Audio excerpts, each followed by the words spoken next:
Welcome to my channel Kiran Ramgarhia designer. तो ये लिया है मैंने 5 मीटर का फैब्रिक जॉर्जेट में। इस पे मैं हैंड एम्ब्रॉयडरी करने वाली हूँ। तो इसको बनाना बहुत इजी है और इसके लिए हमें कुछ सामान की ज़रूरत पड़ेगी और इससे हम अपने सूट को अच्छा बनाएंगे। तो सबसे पहले मैं लूँगी एम्ब्रॉयडरी फ्रेम। ये फ्रेम वुडन फ्रेम है। अगर हम वुड में लेते हैं तो ज़्यादा बेटर रहता है और इस तरह की फ्रेम हमें इजीली मार्केट में से मिल जाएगी। ये 50-60 रुपीज़ में इजीली हमें मिल जाती है। ये है हमारे पास पेस्टिंग वाइट बीड्स। हम इनका यूज़ करेंगे पेस्टिंग में और इन्हीं से जो मटेरियल है हम अपना जो वर्क है वो हम करेंगे। ये पूरा हैंड वर्क होगा। ये है गोटा डोरी। ये गोल्डन कलर में हमें थोड़ा सिल्वर टच में कॉपर में ये हर उसमें हमें मिल जाती है। ये 5 रुपये मीटर में लेकर आई थी। तो इससे हम अपना जो वर्क है वो करेंगे और जो गोटा पट्टी कहते हैं ये इजीली मार्केट में से मिल जाती है। ये है तबका गोल्डन कॉपर सिल्वर इस तरह से ये आती है। ये इस तरह से वायर टाइप होती है। जब हम इसे खींचते हैं तो वो तार की तरह बन जाती है। ये है हमारी गोटा पट्टी। ये बर्फ़ी शेप में हमारे पास गोटा पट्टी है। ये इस तरह से राउंड शेप में हमारे पास गोटा पट्टी है। राउंड शेप को मैं यूज़ नहीं करूँगी, जस्ट मैं दिखाने के लिए लाई थी कि किस तरह की शेप में ये होती हैं। ये पत्ती शेप है गोटा पट्टी में, हम इसको यूज़ करेंगे। ये है नीडल और थ्रेड। जो गोटा पट्टी हम लेंगे, जैसे कि मेरी गोल्डन गोटा पट्टी है तो मैं गोल्डन थ्रेड और नीडल जो है वो मैं यूज़ करूँगी। ये है गोल्डन पत्ती स्टोन। तो इस तरह की जो मैं है लूँगी, इसको पेस्ट करके हम वर्क करेंगे। साइड्स पे हम जो दबका है हम उसको अटैच कर लेंगे। ये है मेरा फैब्रिक जो मैं 5 मीटर में लाई थी। ये मुझे 500 का पड़ा था पूरा कपड़ा और इसकी क्वालिटी बहुत ही अच्छी है। तो इस पे हम हैंड एम्ब्रॉयडरी करेंगे। तो इस तरह के दुपट्टे पे भी हम वर्क करेंगे, जो कि ऑलरेडी मैंने हाफ रेडी कर लिया है, जो मैं आपको लास्ट में वीडियो में आपको दिखाऊंगी कि दुपट्टा कैसे रेडी हुआ है। तो सबसे पहले हम वुडन फ्रेम को लेंगे और नीचे इसको हम इस तरह से रख देंगे। रख देने के बाद मैं इसके ऊपर जो सेकंड वाली इस तरह की सर्कल है इसके ऊपर लगा दूंगी। और जो आप साइड पे देख रहे हो ना, यहाँ पे इसको टाइट किया जाता है, उसको मैं अच्छे से टाइट कर लूँगी। ये है मेरी गोल्डन गोटा पट्टी। ये हर शेप में अवेलेबल होती है, आप किसी भी शेप में ले लो। ये इजीली मार्केट में से मिल जाती है। ये हर उसमें आपको कलर में मिल जाती है। ये सूट मैंने बनाया था एक मैरिज के लिए, एक फैमिली फंक्शन था। तो मैंने सोचा कि मैं रेडीमेड सूट नहीं लूँगी, मैं खुद ही अपने लिए घर पे बनाऊँगी। तो मैंने इसको बहुत ही कम प्राइस में बनाया था। इसको बनाने में पूरी मेरी कॉस्ट लगी थी 600 सॉरी 700, क्योंकि 500 का तो मेरा सूट ही था और फिर मैंने दुपट्टा लिया तो 700 में मेरा पूरा सूट जो था वो रेडी था। और फिर बट जो मटेरियल था वो मेरे पास ऑलरेडी अवेलेबल था। तो मतलब आप देख लो कि 700 तक मैंने सूट को रेडी कर लिया था, बहुत ही कम प्राइस में। अगर हम घर पर ही इसको बना लेंगे तो हमें बहुत कम प्राइस लगेगा, बट अगर हम इससे बाहर बनवाते तो हमें बहुत ज़्यादा एक्सपेंसिव पड़ जाता है सूट। तो अगर हमें आता हो तो हम इजीली कर सकते हैं, क्योंकि इसमें ऐसा कुछ भी नहीं है जो हम नहीं बना सकते। बहुत इजी है, बहुत आसान है। जो पेस्टिंग बीड्स हैं सबको मैं पहले इस तरह से अच्छे से पेस्ट कर लूँगी। इस तरह से ये देखो मैंने ना फ्लावर शेप बना ली है। अब जो मेरी पत्ती है ये गोल्डन पत्ती, एक मैं इस साइड अटैच कर दूँगी, दूसरी मैं दूसरी साइड अटैच कर दूँगी। ठीक है, अब तक आपने देखा कि सिर्फ मैंने इतना किया। इस फ्लावर को मैं आपको एक फ्लावर बना के दिखाऊंगी और इसको अपने सूट पे अपने फिटिंग के अकॉर्डिंग इनको बनाते चली जाऊंगी, और कुछ भी नहीं करना है। ये दबका है। अब दबके के जो हमारा बीट है उसके साइज़ के अकॉर्डिंग हमें दबके की कटिंग करनी होगी। अब मैंने शेप नाप ली है, मेज़र कर ली है कि मुझे कितना दबका चाहिए। तो इतना मेरा ये आ रहा है राउंड करके, क्योंकि इसके साइड पे हम अपने दबके को अटैच करेंगे। ठीक है, इतना मेरे दबके को मैंने कटिंग कर ली है। अब इस दबके के मेज़र को जब हमने लिया तो बाकी के दबके को भी हम इसी तरह से कट कर लेंगे। कट कर लेने के बाद इस तरह से ये मेरे पास आ चुका है। जो नीडल है, आप जितनी बारीक नीडल लोगे उतना अच्छा रहेगा, क्योंकि अगर आप मोटी नीडल लोगे वो दबके के अंदर नहीं जाएगी, वो उसको क्रॉस नहीं करेगी। अब मैं अपना थ्रेड लूँगी। तो मैंने थ्रेड को इसमें अच्छे से लगा लिया है अभी मैं क्या करूँगी, नीचे वाली साइड से अपना थ्रेड निकाल लूँगी, दबके को मैं नीडल के अंदर इंसर्ट कर लूँगी। इंसर्ट कर लिया मैंने। जहाँ से मैंने अपने थ्रेड को पहले निकाला था, बिल्कुल साइड पे ही मैं अपने थ्रेड को वहाँ पे दोबारा से इंसर्ट कर दूँगी। ठीक है, जहाँ से निकाला था सेम उसी के बीच नहीं करूँगी, फिर वो निकल जाएगा। बिल्कुल साइड से, बिल्कुल साइड पे मैं अपने थ्रेड को इंसर्ट कर दूँगी। अब इसको मैंने थोड़ा सा खींच लूँगी। ये देखिए, खींच लेने के बाद ये इस तरह से शेप में आ गया, इस तरह से शेप में आ गया। अब मैं इसके ऊपर थ्रेड लूँगी और अब दबके के बीच में मैं दोबारा इंसर्ट कर दूँगी। इंसर्ट कर दिया है।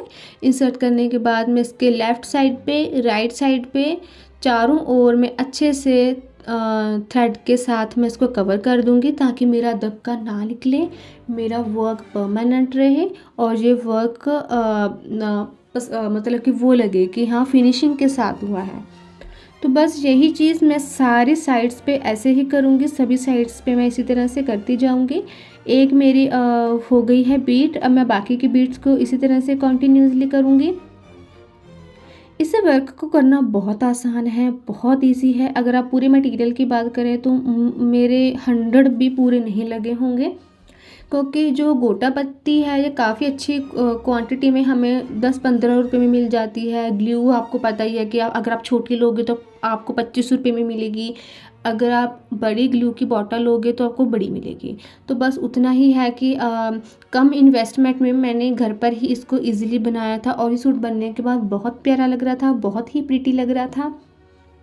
बस ये है कि आप कॉन्टिन्यूसली काम करें, अच्छे से अगर आप काम करोगे तो ये हो जाएगा। तो ये देखिए, सभी साइड्स पे मैंने अच्छे से दबके को लगा लिया था। जो मेरी गोल्डन पत्ती थी मैंने उसके साइड्स पे भी इस तरह से दबका लगा लिया था। तो ये मेरा दुपट्टा है जो मैंने इस पर सभी पे किया है। उसको बनाने में सिर्फ मुझे 10 मिनट लगे थे, ज़्यादा वक्त नहीं लगता। अब मैं लूँगी गोटा पत्ती। ये मैंने इस तरह से गोटा पत्ती जो है वो मैं लगा लूँगी। जैसी आपको शेप चाहिए होगी, हैवी चाहिए, लाइट चाहिए, उस अकॉर्डिंग ही आप गोटा पत्ती को लगाएं। ऊपर आपने देखा कि मैंने बर्फ़ी शेप में फ्लावर बना रखे हैं, नीचे देखो कि मैंने पत्ती शेप में इसको लगा लिया है। इसी तरह से अब मैं इसको अच्छे से जो है अब मैं लगा लूँगी। लगा देने के बाद जो हम डोरी है उसको अटैच करेंगे। इस तरह से थ्रेड मैंने ले लिया है, दोबारा से मैं नीडल में थ्रेड इंसर्ट कर लूँगी और अब मैं लूँगी ये मेरी डोरी। डोरी को हम कहीं पे भी कट नहीं करेंगे। तो सबसे पहले स्टार्टिंग में आपको बता देती हूँ कि सबसे जो थोड़ा मुझे लगता है आपको डिफ़िकल्टी आ सकती है जब आप इस काम को पहली बारी शुरुआत में करते हैं, वो ये होती है कि ये इस तरह से आपको 5-6 इस पे टाँके लगाने होते हैं ताकि वो फिक्स हो जाए। हो सकता है स्टार्टिंग में आपसे फिक्स ना हो, बट इसमें ये नहीं सोचना कि हमसे तो नहीं हो पा रहा है, ऐसा नहीं सोचना है। स्टार्टिंग में आपसे डोरी संभलेगी भी नहीं, संभलेगी भी नहीं, आपसे हैंडल भी नहीं होगी, बट जैसे आप 2-3 बार ट्राई करते जाओगे आप डोरी को हैंडल कर लोगे, आपको पता चल जाएगा कैसे करना है। अब बस एक चीज़ इसमें हमें जो करनी है, इसमें हमें जो चीज़ करनी है वो है, जो हमारी ये पत्ती शेप है इसके चारों ओर हमें गोटे को अच्छे से घुमाते जाना है। जिस शेप का हमारा पत्ता है, जैसे कि हमारी ये लीफ है, चाहे वो राउंड शेप में है, गोटा पट्टी किसी भी शेप में हो, हमें उसी शेप में अपनी डोरी को लेके जाना है और इसमें ऐसा कुछ भी नहीं करना है। ठीक है, तो थोड़े ध्यान से करें। तो इस तरह से मैं इसको चारों ओर अच्छे से लगाऊंगी, टाँके लगाती चली जाऊंगी। ठीक है, मैंने डबल थ्रेड कर लिया था ताकि काम और पक्का हो जाए। जितना आपका काम पक्का होगा वो उतना लॉन्ग टाइम टिक जाएगा, क्योंकि ये पूरा हैंड का वर्क है। तो इस तरह से मैं कॉन्टीन्यूसली करती जाऊँगी और इसी तरह से मैंने इसकी साइड पे इस तरह से टक कर दिया। अच्छे से टक करना है, निकले ना, परमानेंट रहेगा, क्योंकि जितना वो परमानेंट रहेगा वो उतना ही अच्छा रहेगा। स्टार्टिंग में आप इसको जितना फिनिशिंग के साथ करो उतना बेटर है, क्योंकि हाथ के वर्क में सबसे इम्पॉर्टेंट ये है कि आप उसको जितना फिनिशिंग के साथ करोगे वो उतना ही बेटर रहेगा, उतना ही वो सुंदर लगेगा। तो इसी तरह से कॉन्टीन्यूसली अब मैं अपनी डोरी को जो है कॉन्टीन्यूसली पत्ती के ऊपर मैं करती जाऊँगी।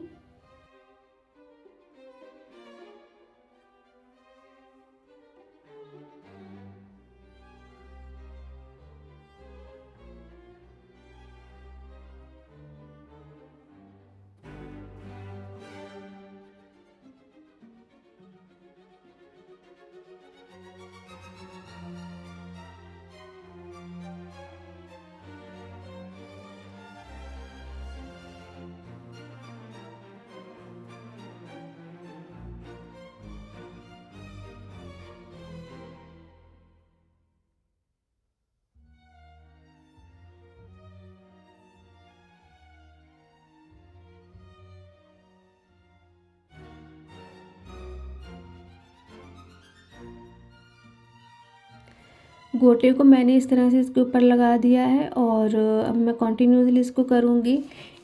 एक चीज़ और जो मैं कहूँगी कि जब हम एम्ब्रॉयडरी करते हैं, स्पेशली हैंड एम्ब्रॉयडरी, तो हमें टाइम भी लगेगा, हमें पेशेंस भी रखने पड़ेंगे, क्योंकि इस तरह के काम में पेशेंस बहुत ज़रूरी हैं। जब आप स्टार्टिंग में स्टार्ट करोगे ना तो आपको लगेगा कि बहुत मुश्किल है, हैंडल नहीं हो रहा है, बट ऐसा नहीं होगा। ऐसा घबराना नहीं है।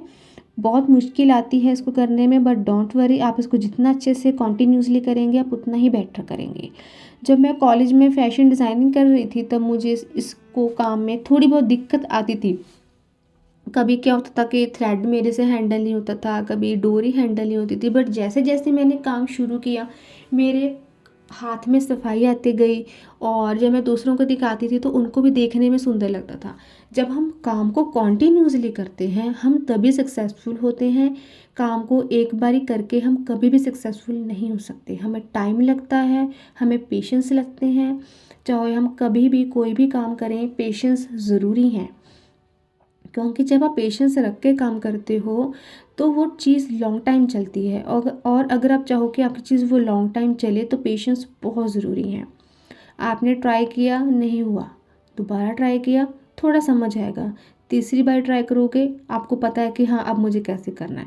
फिर आपकी प्रैक्टिस होगी, फिर आप पेशेंस रखना भी सीख जाओगे और आपके काम में इतनी सेटिंग आ जाएगी, इतनी फिनिशिंग आ जाएगी, आप करने काम को बहुत ही अच्छे से करोगे।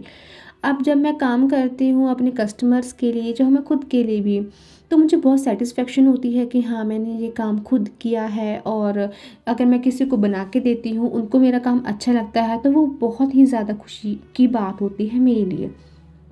तो सबसे पहले ज़रूरी है पेशेंस। पेशेंस बहुत ज़रूरी है, इसके बिना नहीं चलता। चाहे आप ज़िंदगी में कोई भी काम करें, पेशेंस बहुत ज़्यादा ज़रूरी है। जब हम करते हैं तो कभी कभी क्या आता है, यार ये तो बड़ा ही टाइम लग रहा है, बहुत जल्दी हो गया, वीडियो में तो फटाफट हो गया था। जब हम बनाते हैं तो बनाने में हमें भी टाइम लगता है, बट हम क्या करते हैं कि थोड़ी स्पीड लिमिट बढ़ा देते हैं, क्योंकि समझ तो आपको ऑलरेडी आ ही जाता है, बट वो टाइम बहुत ज़्यादा कंज्यूम करने लग जाती है और वीडियो भी लॉन्ग होती है। तो आपका टाइम भी थोड़ा बच जाए तो उसके लिए हम थोड़ा वीडियो को थोड़ा स्पीड में रख देते हैं। बट इस वीडियो को मैंने ज़्यादा भी स्पीड में नहीं रखा था, बट हाँ थोड़ा बहुत किया था कि बट आपको जैसे कि बस आपको समझ आ जाए और आप बोर भी ना हो तो बस इसी तरीके से हमें काम को करना है, पेशेंस रखना है और काम को करना है। अगर आपको एम्ब्रॉयडरी के बारे में नहीं पता तो मैं डिटेल्स एम्ब्रॉयडरी की देती रहती हूँ अलग अलग वीडियोस में, तो आप मेरी वो भी वीडियोस देख सकते हो। अगर आपको पेंटिंग करने में इंटरेस्ट है, पेंटिंग के रिलेटेड आपको वीडियोस देखनी है, तो मेरी चैनल पे और भी सारी पेंटिंग के रिलेटेड वीडियोस हैं, पूरी इन्फॉर्मेशन है, आप वो भी देख सकते हो और आप उनको भी डिटेल्स में समझ सकते हो। ठीक है, तो अभी जो मेरा ये गोटा है तो ये देखिए, इसके ऊपर भी मैं कंटिन्यूसली इसी तरह से काम करूँगी और इसको शेप में बना दूँगी। तो ये देखिए अब मेरा गोटा इस तरह से बन गया है, इसको गोटा पत्ती बोलते हैं। ये गोटा पत्ती बन के रेडी है, देखिए कितना प्यारा लग रहा है। ये दुपट्टा है, दुपट्टे के साइड्स मैंने इस तरह से लेस लगा दी थी और ये वाइट बीट है जो मैंने आपको स्टार्टिंग में दिखाई थी। तो ये पूरा सूट बनकर रेडी है। ये गोटा पत्ती है, ये बड़े साइज़ की गोटा पत्ती है, ये फ्रंट शर्ट में आएगी। ये मैंने वीडियो में शूट नहीं किया था क्योंकि फिर वीडियो बहुत ही लॉन्ग हो जाती है। ये दोनों मेरी बाजू होंगी और ये मेरी शर्ट है। तो इस तरह से मैंने सेंटर में भी स्टोन्स लगा दिए। सेंटर में मैंने अच्छे से स्टोन्स अटैच कर दिए थे जहाँ पे मुझे ये खाली स्पेस लग रही थी। तो ये देखिए, ये मेरा पूरा सूट बन के रेडी है। मैंने इसको कट कर लिया था, फिर मैंने इसकी स्टिचिंग कर ली थी। तो ये मेरा सूट बन के रेडी है। आपको मेरा सूट कैसा लगा कमेंट सेक्शन में ज़रूर बताइएगा, और अगर आपको मेरी वीडियो अच्छी लगी हो तो लाइक शेयर एंड कमेंट ज़रूर कीजिएगा। Thank you so much for watching. Thank you.